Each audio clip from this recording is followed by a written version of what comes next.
रक्ताने माखलेले तुमचे हात, तुमचे त्या बाईबरोबर असलेले संबंध, मला वाटतं एवढं पुरेसं आहे तुम्हाला गुन्हेगार ठरवायला. तू इथं का आलास? तुम्ही इथे पैसे देण्याचं कबूल केलं होतं ना, ते घ्यायला आलो होतो. विश्वास ठेव माझ्यावर, मी खून केलेला नाही आदित्य. काही दिवसांकरता मी शार्दूलला माझ्या घरी घेऊन जाऊ. घराला आग लावली, बहिणीला बेटा ठरवलं आणि तरीही तुझा अजूनही त्यांच्यावर विश्वास आहे. काही दिवस हे बाळ इथे राहिलं तर चालेल ना? मला त्यांना भेटता येईल का? हो. हर्षवर्धन भोसले आपल्याला कोणतरी भेटायला आले.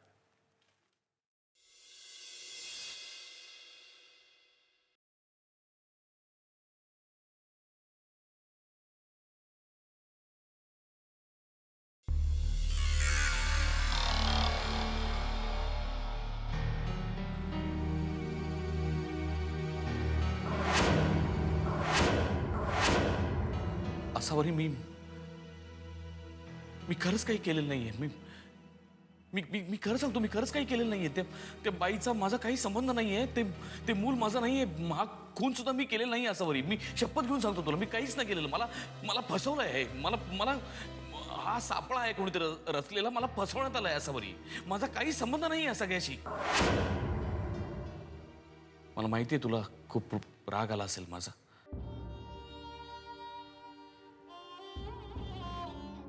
साहजिक आहे,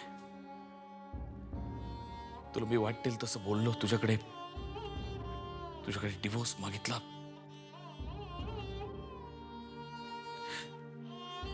पण माझ्यावर विश्वास ठेव असं, मी ते सगळं रागाच्या भरात बोललो. मनापासून नाही, खरंच नाही. मी ते रागाच्या भरात बोललो. मला तसं म्हणायचं नव्हतं. खरंच मनापासून नाही बोललो मी. माझं खरंच खूप प्रेम आहे तुझ्यावर असावरी, आणि माझं फक्त तुझ्यावरच प्रेम आहे. बाकी कुणी नाही माझ्या आयुष्यात. माझा बाकी कुणाशी काही संबंध नाही आहे. मला हे सगळं फसवण्यात आलंय. विश्वास ठेव तुला तर मी कसं काय करू म्हणजे तुझी खात्री पटेल. मी तुला खरंच सांगतोय, या सगळ्याशी माझा संबंध नाही आहे. मला गोवण्यात आलं या सगळ्यात. आता डोकं फोडतो तुझ्या समोर म्हणजे खात्री पडेल तुझी.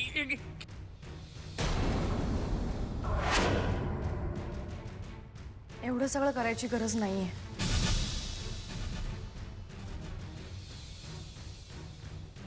तुम्ही निर्दोष असाल तर सुटाल इथून. माझ्याकडून होईल तेवढं करेन मी. पूर्ण प्रयत्न करेन तुम्हाला इथून बाहेर काढण्याचे.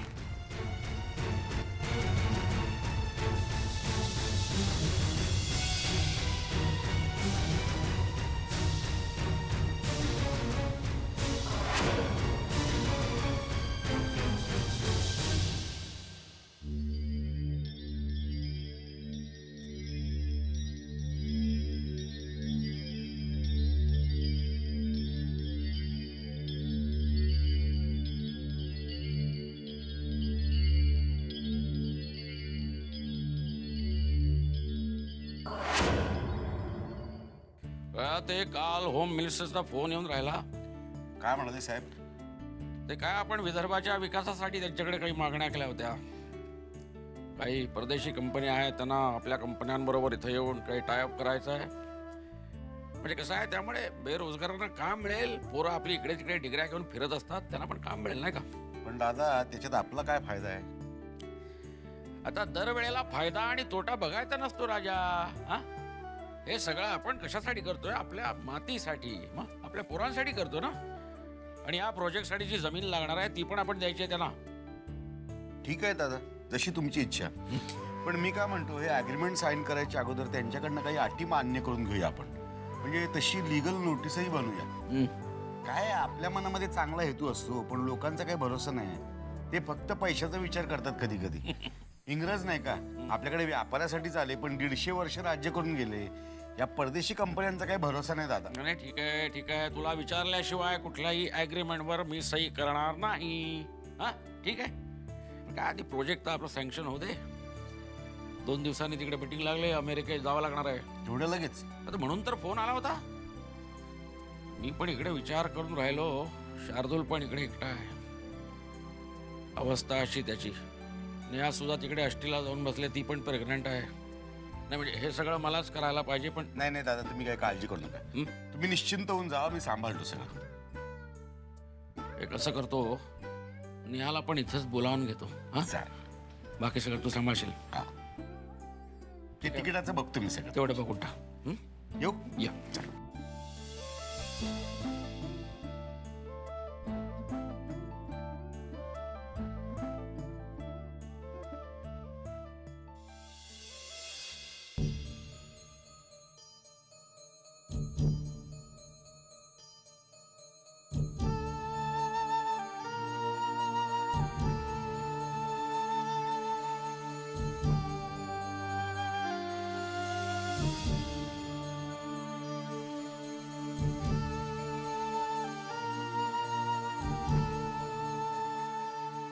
तू बोलवलंस मला? हो. आज तुला काही काम आहे? नाही, विशेष असं काही नाहीये. मग तू माझ्याबरोबर येशील कुठे? सचिन रावांकडे. सचिन रावांकडे? कशाला? ह्यांना या केसमधून सोडवण्यासाठी एका चांगल्या आणि विश्वासू वकिलाची गरज आहे. आणि मला वाटतं सचिनराव त्यासाठी योग्य आहेत. माझा विश्वास आहे ते यांना त्या खुनाच्या केसमधून नक्की सोडवू शकतील. आणि काय म्हणू मी आता तुला? इतकं सगळं झाल्यानंतर तुझ्या नवऱ्याच्या पाठीशी तू कशी उभी राहू शकतेस? किती त्रास दिला त्यांनी तुला, विश्वासघात केला तुझा, आणि तरी तू... हर्षदा, मी त्यांच्या पाठीशी उभी आहे ती त्यांच्यासाठी नाही, मी त्यांना दिलेल्या वचनासाठी. अग्नीला साक्षी ठेवून मी त्यांना वचन दिलं होतं, तुमच्या प्रत्येक सुखाबरोबरच प्रत्येक दुःखातही मी तुमच्याबरोबर असेन. तुमच्यावर आलेल्या प्रत्येक संकटाला तुमच्या आधी मी सामोरी जाईन. पण हीच सगळी वचनं दादांनी घेतली असतील ना? काय केलं त्यांनी त्या वचनाचं? केला ना तुझा विश्वासघात? तोडलं ना वचन? तो त्यांचा प्रश्न आहे हर्षदा. ते जसे वागले तसंच मी वागायला हवं असं नाही. नाहीतर मग माझ्यात आणि त्यांच्यात काय फरक उरला? पण वहिनी, त्यांच्या गुन्ह्याची शिक्षा तर त्यांना मिळायला हवी ना? त्यांनी जे काही केलंय त्याची शिक्षा त्यांना नक्की मिळेल हर्षदा. कारण माणसाला त्याच्या प्रत्येक कर्माचे भोग हे भोगावे लागतातच. पण त्यांनी कदाचित जो गुन्हा केलेलाच नाहीये त्याची शिक्षा त्यांनी का भोगावी? पण तू हे कशावरून म्हणू शकतेस? कशावरून त्यांनी हा गुन्हा नाही केलाय? मला तरी असं वाटतं की हा खून सुद्धा त्यांनीच केलाय. मला असं वाटतं जी गोष्ट सिद्ध झालेली नाहीये त्यावर आपण आपलं मत देऊ नये. त्यांच्यावर लावण्यात आलेला आरोप खरा आहे की खोटा आहे हे अजून सिद्ध व्हायचंय. मी त्यांना सोडवण्यासाठी जमेल तितके प्रयत्न करणार आहे.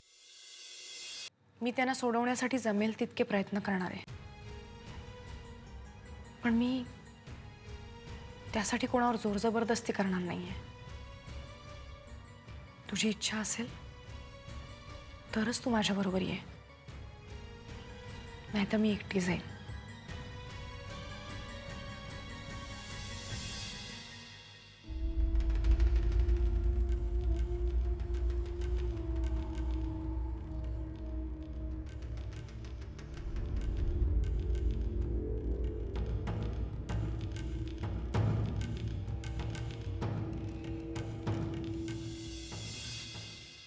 हा, नेहा बेटा, बाबा बोलतोय. हां बोला बाबा. काय, कशी आहेस? मी बरी आहे. हा, मी फोन एवढ्यासाठी केला होता, मला अचानक अमेरिकेला जावं लागतंय. अमेरिकेला? कधी? आत्ता 2 दिवसात. एक महत्वाची मीटिंग आहे आमची. बरं, पण मग शार्दूल? हा, तेच सांगण्यासाठी फोन केला होता तुला. काय आहे, शार्दूल इकडे एकटा, तूही तिकडे आईकडे जाऊन राहिलेस, तर मी तुला असं सांगणार होतो, तू इकडं आलीस तर बरं होईल. नाही, मी येते तिकडे. आणि हे बघ, तू वाटल्यास वहिनीना पण इकडे घेऊन ये. हा, म्हणजे काय, तुझ्याबरोबर राहील ती इथेच. ठीक आहे, मी बघते तसं. कधी येते? मी आईशी बोलते आणि येते लगेच तिकडे. बरं शार्दूल आहे तिथे? हा आहे बोलतो, हा बोलतो. शार्दूल, ए शार्दूल. काय बाबा? ये घे फोन घे. कोणाचा आहे? नेहाचा फोन आहे. हळू हळू नेहाचा. नेहाचा. बोल. नेहा, तू कुठे आहे? मी आईकडे आले. तू ये ना लवकर. तुझी आठवण येते. हो येते, लवकर येते. मी येऊ का तुला घ्यायला? नको, तू नको येऊस, मीच येते तिकडे. आणि हो, बाबांना अजिबात त्रास द्यायचा नाहीस. नाही देत. पण तू लवकर ये ना. मी तुझी वाट बघतोय. हो येते, लवकर येते. मी ठेवू फोन? हो.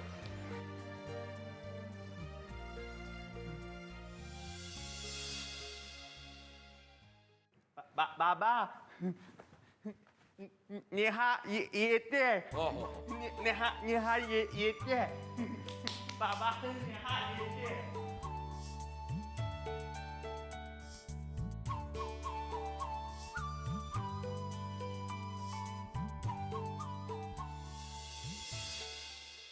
आई, बाबांचा फोन आला होता.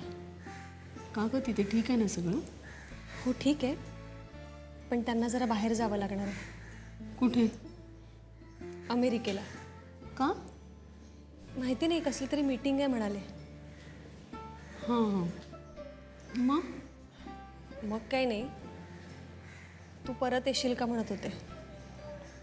शार्दूल एकटा असेल ना तिकडे म्हणून. हां, तेही खरंच आहे म्हणा. काय ग, 4 दिवसांसाठी आलीस आणि 2च दिवसात जावं लागतंय तुला. मी म्हणत होते जरा 4 दिवस तुझ्याबरोबर राहूया, छान गप्पा मारूया. ते सुखच नाहीये माझ्या नशिबात. आई, आता त्यांना जावं लागणार आहे म्हटल्यावर काय करणार. मी कुठे काय म्हणतेय, जात कितीही झालं तरी आता तेच तुझं घर. असं काही नाही हं. तू ना नेहमी टोकाचंच बोलतेस. प्रत्येक गोष्टीवर ना काही ना काही तोडगा असतो. फक्त जरा विचार करून आणि बोलून काढावा लागतो. आता ह्यात काय तोडगा काढणार? तुला जावं तर लागणारच आहे ना. हो, पण बाबा मला म्हणालेत की येताना आईला पण बरोबर घेऊन ये. मी? हो, नाही नाही, नको. आई चल ना 2 दिवस. अगं असं काय करतेस, तुला पण जरा चेंज होईल ना. अगं नेहा, हे एवढं मोठं घर उघड्यावर टाकून नको बाई. नाही नको. आई, काही दिवसांचाच प्रश्न आहे. मी आले नाही ते 2 दिवस राहायला. आता तू पण चल जरा 4 दिवस तिकडे. नेहा ऐक की माझं जरा. आई, मी तुझं काहीही ऐकणार नाही. तू माझ्याबरोबर तिकडे येतेस. नाही, मी सामान भरायला घेते आणि बाबांनाही फोन करून सांगते की आम्ही दोघीही तिकडे येतोय म्हणून. ओके?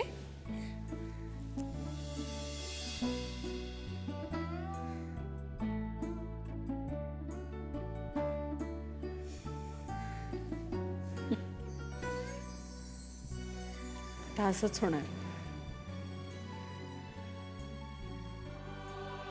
झाडावरून गळालेल्या पानासारखं झालंय माझं आयुष्य. जसा वारा वाहेल त्या दिशेला उडायचं. कधी इकडे तर कधी तिकडे. चहा घेणार? No thanks.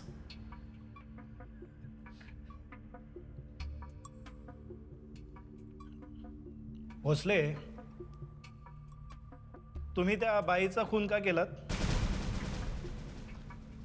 हे बघा इन्स्पेक्टर, मी आत्तापर्यंत तुम्हाला कमीत कमी 100 वेळा सांगितलं की मी त्या बाईचा खून केलेला नाहीये. मला फसवण्यात आलंय, हेच ना?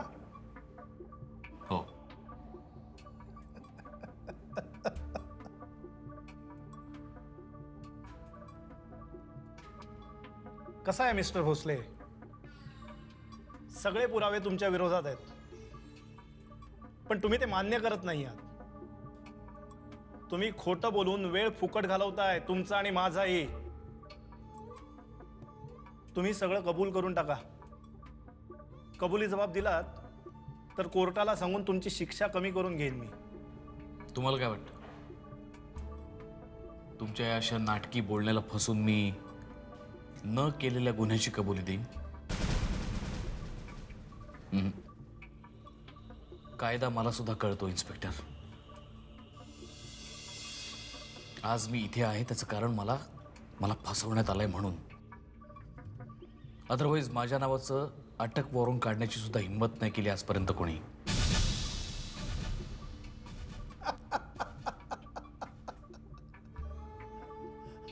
आवडला हा ॲटिट्यूड, आवडला आपल्याला. कसं आहे मिस्टर भोसले, तुमच्यासारख्या पांढरपेशी गुन्हेगाराबरोबर बोलताना जाम मजा येते. तुमच्या जागी जर फुटपाथवरचा एखादा मवाली असता ना, तर कानाखाली 2 आवाज काढून सगळं कबूल करून घेतलं असतं मी.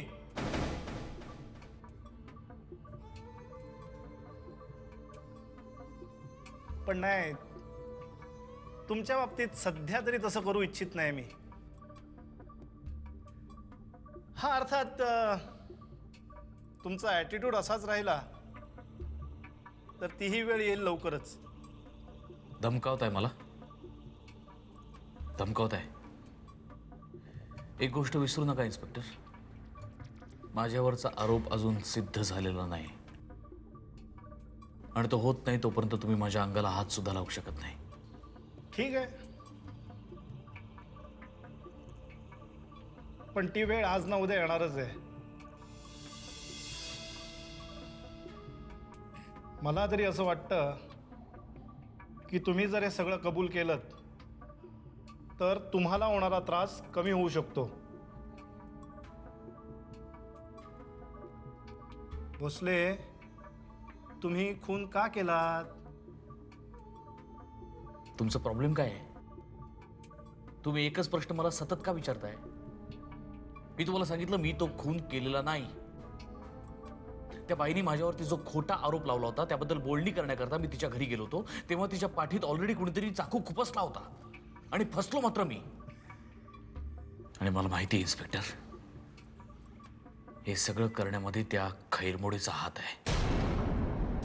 खैरमोडे? येस, खैरमोडे. त्यानेच मला नयनाच्या घराचा पत्ता दिला आणि म्हणूनच मी तिथे गेलो. पण मला काय माहिती होतं की तिथे मलाच अडकवण्याकरता कुणीतरी ऑलरेडी एक सापळा रचून ठेवला आहे. नक्कीच या सगळ्या प्रकरणात त्या खैरमोडेचा हात आहे.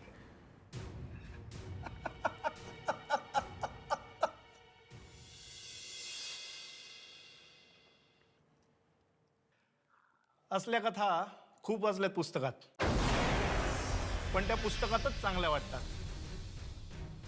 प्रत्यक्षात हे सगळं सिद्ध करायला पुरावे लागतात, आणि सध्या ते पुरावे हेच सिद्ध करतायत की तो खून तुम्ही केलाय भोसले. हा, अर्थात तुम्ही ते मान्य करत नाही आहात.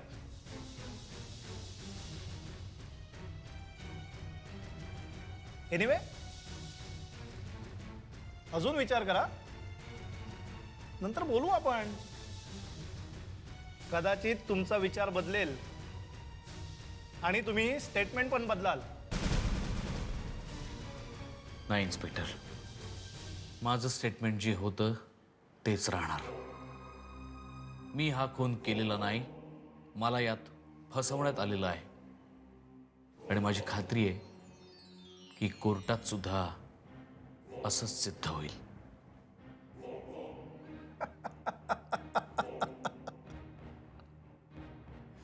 बघूया भोसले, बघूया.